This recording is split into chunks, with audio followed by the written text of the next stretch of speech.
Please welcome Larry David.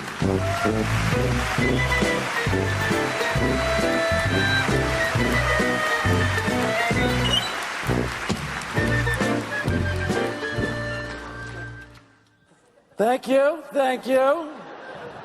That's very nice, lovely. I only hope you feel this way when I'm done, because I could destroy this night in 2 seconds.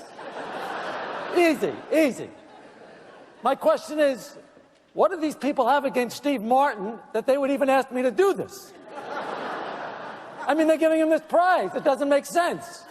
I'm the last guy you want to do something like this. I mean, the fact is I don't really know Steve that well. You know, we've been introduced a few times in Los Angeles, and the last time we ran into each other, we realized we were both going to be in New York at the same time, so we made plans to go to the theater. I thought, great.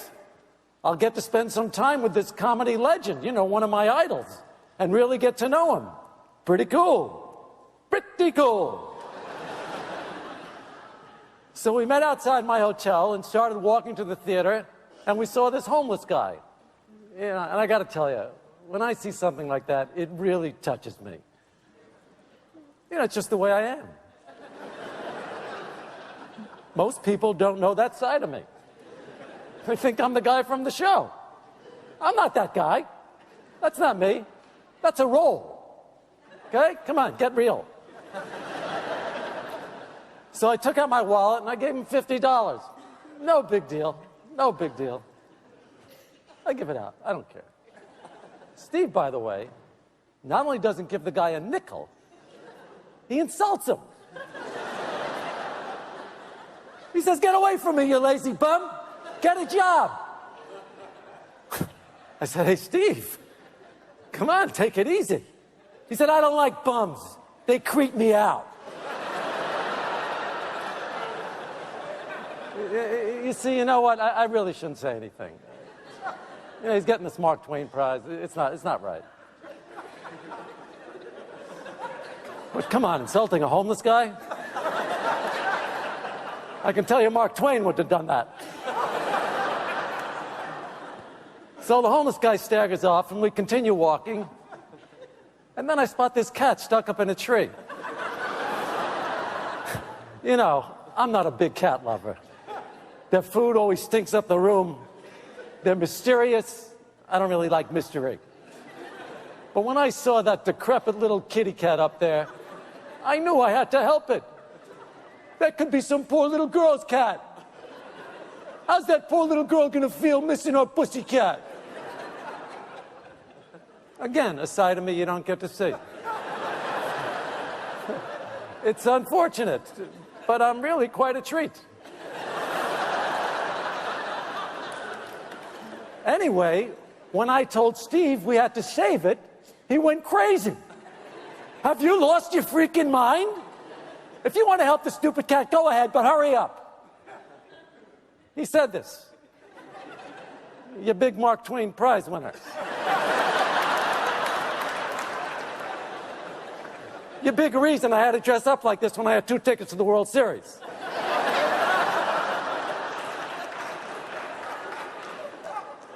So I shimmied up the tree.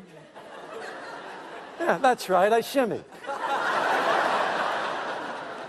I got the cat, who was totally dehydrated and missing a leg. Poor thing. And then I said, "Steve, could you please hold the 3-legged cat so I can climb down?" And when he saw the cat, he got so freaked out, he urinated all over himself.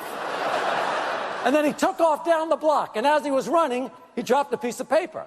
I picked it up, read it, and then later, when we took our seats at the theater, I handed it back to Steve, who said it was a new piece he'd written for the New Yorker. I said, "Steve, you didn't write that. Dorothy Parker did." All right. You see, they shouldn't have asked me to do this. But I can't help it. I got to be honest. Did I say something wrong? Should I not have said these things? All right, anyway, then the curtain went up, but it was really hard to watch the play because Steve wouldn't shut up. Apparently, he'd been considered for a part but he didn't get it. He was so consumed with jealousy that he kept criticizing everybody and making rude, nasty comments. At one point, he even yelled out, "Can't hear you!"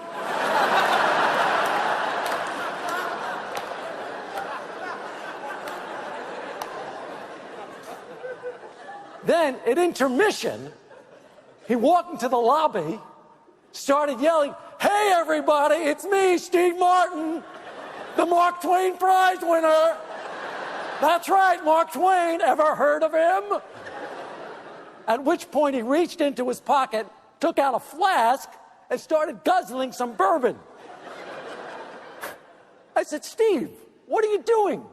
You can't do that here. Are you crazy?" He said, "Ah, shut up, you dirty Jew."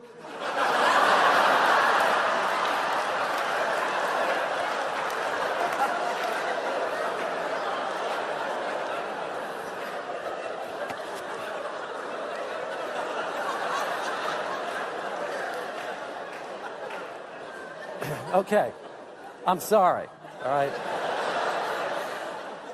I'm not a violent person, but I wasn't going to stand there and let some mean, selfish, plagiarizing, incontinent, cowardly, drunken egomaniac attack my heritage.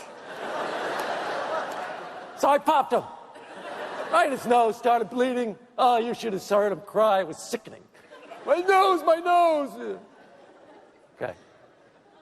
I'm sorry. Should I not have said anything? I ruined the whole night, right? Did I ruin the whole... I told you, they asked me. Well, maybe next time you'll give this award to someone who really deserves it. You know, someone whose personal conduct is beyond reproach. Someone like, you'll figure it out. Meanwhile, why don't we all watch another clip from Steve? In this piece from Bowfinger, Steve plays a man desperately trying to get a deal from a major studio executive played by Robert Downey Jr.